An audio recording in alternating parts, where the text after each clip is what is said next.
Good morning. Unique education channel पर आपका बहुत बहुत स्वागत है। पिछला वीडियो मूल अधिकार से था और आप लोगों के परफॉर्मेंस काफ़ी अच्छे थे, मतलब कि नंबर बहुत अच्छे सही हुए हैं। हालांकि वो वीडियो थोड़ा सा सरल था। आज के क्वेश्चन थोड़े से टफ हैं। कोशिश करिएगा आप 70 से 80% सही करें, मतलब 10 ही क्वेश्चन आज भी हैं। 7 से 8 क्वेश्चन सही करने की कोशिश करें। अगर 50% सही हो रहा है तब भी आपकी स्थिति ठीक ठाक है, लेकिन कोशिश करें कि आप 10 सही कर जाएँ। तो चलिए फिर टेस्ट लगाते हैं और देखते हैं आपका कितना सही होता है। पहला क्वेश्चन देखें ध्यान से। क्वेश्चन है, कौन व्यक्तिगत स्वतंत्रता से संबंधित है। थोड़ा सा टफ होगा आज का, फिर भी कोशिश करें कि आप 10 सही कर जाएं। कौन व्यक्तिगत स्वतंत्रता से संबंधित है। बंदी प्रत्यक्षीकरण, उत्प्रेषण, प्रतिषेध, परमादेश। सोचें। चलिए आंसर बताते हैं आपको। यहाँ पर आंसर ए सही है। बंदी प्रत्यक्षीकरण मतलब व्यक्तिगत स्वतंत्रता ही होता है। जब किसी व्यक्ति को गलत तरीके से गिरफ्तार कर लिया जाता है तो सर्वोच्च न्यायालय रिट जारी करता है। जिस व्यक्ति को आप गिरफ्तार किए हो, आने जाने का समय छोड़कर 24 घंटे के अंदर उसे अधीनस्थ न्यायालय मतलब नज़दीकी न्यायालय पर उपस्थित कराएं और वहाँ पर न्यायाधीश बताएगा कि वह व्यक्ति दोषी है कि नहीं है। तो ऑप्शन ए सही है। हालांकि उत्प्रेषण, प्रतिषेध और परमादेश के बारे में भी मैं आपको बता देता, लेकिन आगे इस पर क्वेश्चन है इसलिए इनके बारे में नहीं बता रहा हूँ। आप खुद से आंसर लगाने की कोशिश करें और देखें कितना सही कर पाते हैं। यहाँ पर पहला सही है। चलते हैं नेक्स्ट क्वेश्चन पर। क्वेश्चन ध्यान से देखें, कोशिश करें कि सही हो जाए। निम्नलिखित में से किस स्थिति में बंदी प्रत्यक्षीकरण याचिका जारी की जाती है। मतलब कि किस परिस्थिति में, किस स्थिति में बंदी प्रत्यक्षीकरण याचिका जारी किया जाता है, वो परिस्थिति क्या है। आपको अगर पढ़ाया गया होगा तो ये सब बहुत डिटेल में बताया गया होगा, या फिर आप खुद भी पढ़े होंगे तब भी ये डिटेल में ही पढ़े होंगे। कोशिश करिए कि यहाँ से गड़बड़ ना हो, नहीं तो आपके पढ़ने का कोई मतलब नहीं निकलेगा। तो यहाँ कह रहा है कि किस स्थिति में बंदी प्रत्यक्षीकरण याचिका जारी की जाती है। संपत्ति की हानि पर, अतिरिक्त कर वापसी पर, दोषपूर्ण पुलिस नज़रबंदी पर, भाषण की स्वतंत्रता का उल्लंघन पर। सोचें। चलिए आंसर बताते हैं आपको। यहाँ पर आंसर सी सही है।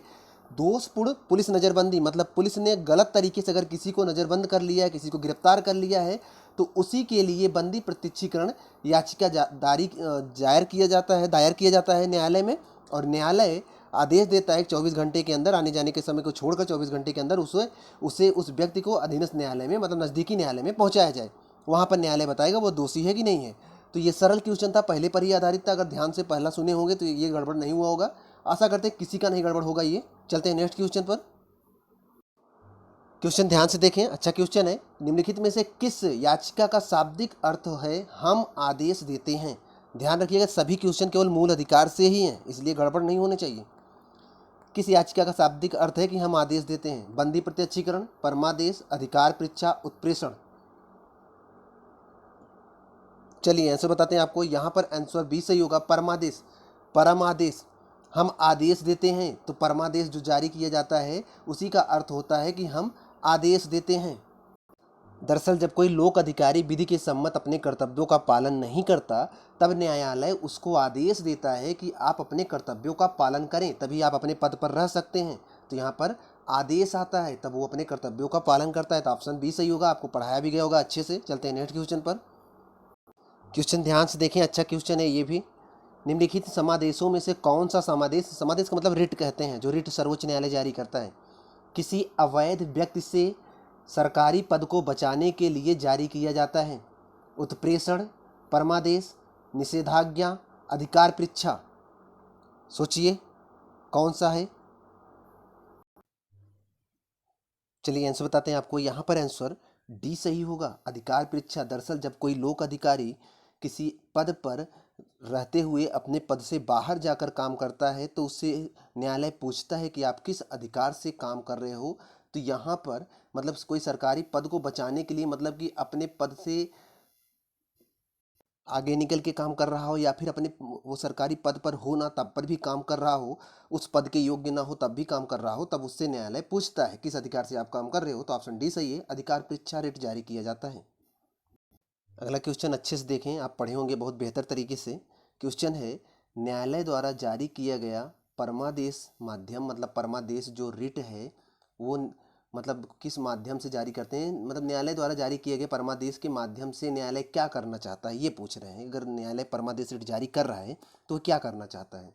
पहला ऑप्शन है किसी व्यक्ति को उपस्थित होने के लिए कह सकता है। दूसरा ऑप्शन है किसी व्यक्ति को कुछ समय के लिए छोड़ा जा सकता है। तीसरा ऑप्शन है अपने अधीनस्थ न्यायालय से केस मांगा जा सकता है। और चौथा ऑप्शन है, ऑप्शन देखें आप, किसी व्यक्ति या संस्था को उनके सार्वजनिक दायित्व तथा कर्तव्यों का पालन करने के लिए जारी किया जाता है।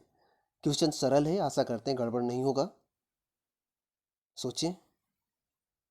चलिए आंसर बता दें आपको, यहाँ पर आंसर डी सही है। किसी व्यक्ति या संस्था को उसके सार्वजनिक दायित्व के जो कर्तव्य हैं उसको उसके पालन करने के लिए ही तो परमादेश जारी किया जाता है कि हम आदेश देते हैं। अभी जस्ट पीछे डिफिनेशन में हमने पढ़ा था। अगर क्वेश्चन पिछला भी आप ध्यान सुने होंगे तब भी ये गड़बड़ नहीं हुआ होगा। आशा करते हैं कि आप 10 सही करेंगे। ये क्वेश्चन देखें, कई बार पढ़े होंगे आप। क्वेश्चन है, संपत्ति के मौलिक अधिकार को कब समाप्त किया गया?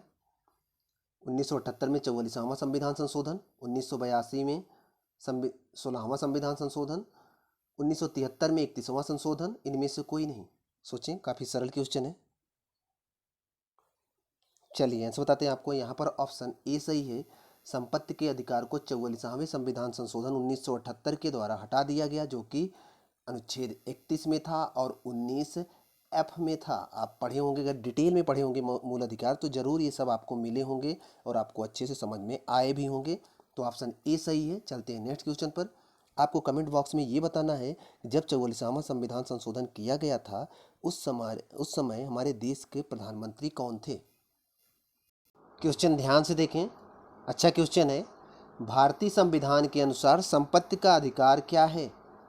मतलब किस प्रकार का अधिकार है? मूलभूत अधिकार, विधिक अधिकार, दोनों, इनमें से कोई नहीं। चलिए आंसर बताते हैं आपको। यहाँ पर आंसर बी सही है, विधिक अधिकार है। पहली बात तो मूलभूत अधिकार का मतलब मूल अधिकार ही कह सकते हैं आप। ये शुरू में मूल अधिकार था। 44वां संविधान संशोधन जस्ट ऊपर पढ़े हो आप, 1978 के द्वारा इसे हटा दिया गया, मूल अधिकार से हटाकर इसे विधिक अधिकार बना दिया गया है और इसे संविधान के अनुच्छेद 300A में रख दिया गया है। ध्यान रखिएगा, अनुच्छेद 300A में रखा गया है। इसमें 2 अनुच्छेद थे, अनुच्छेद 31 था और 19F था। तो अब इसकी जगह पर निरसित लिखा रहता है संविधान में, आप पढ़े होंगे तो यहाँ पर आंसर बी सही है। विधिक अधिकार है, मूल अधिकार नहीं है, तो दोनों भी नहीं हो सकता, इनमें से कोई भी नहीं हो सकता। ऑप्शन बी सही है। चलते हैं नेक्स्ट क्वेश्चन पर। क्वेश्चन अगला देखें ध्यान से, अच्छा क्वेश्चन है।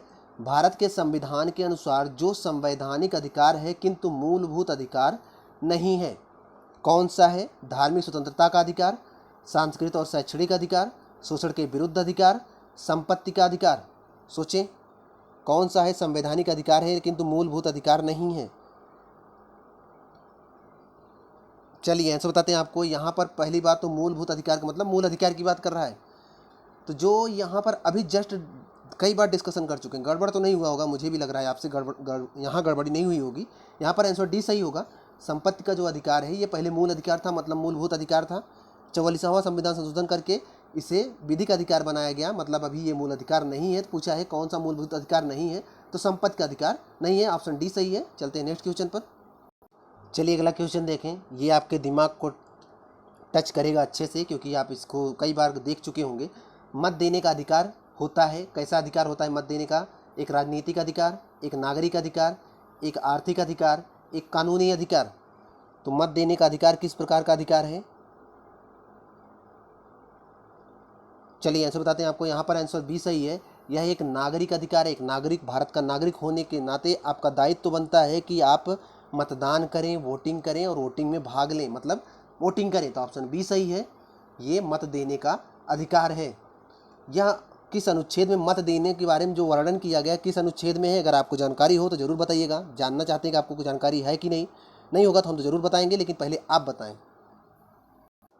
अगला क्वेश्चन और लास्ट क्वेश्चन है। कोशिश करते हैं कि आशा करते हैं कि आप पूरा सही कर रहे होंगे।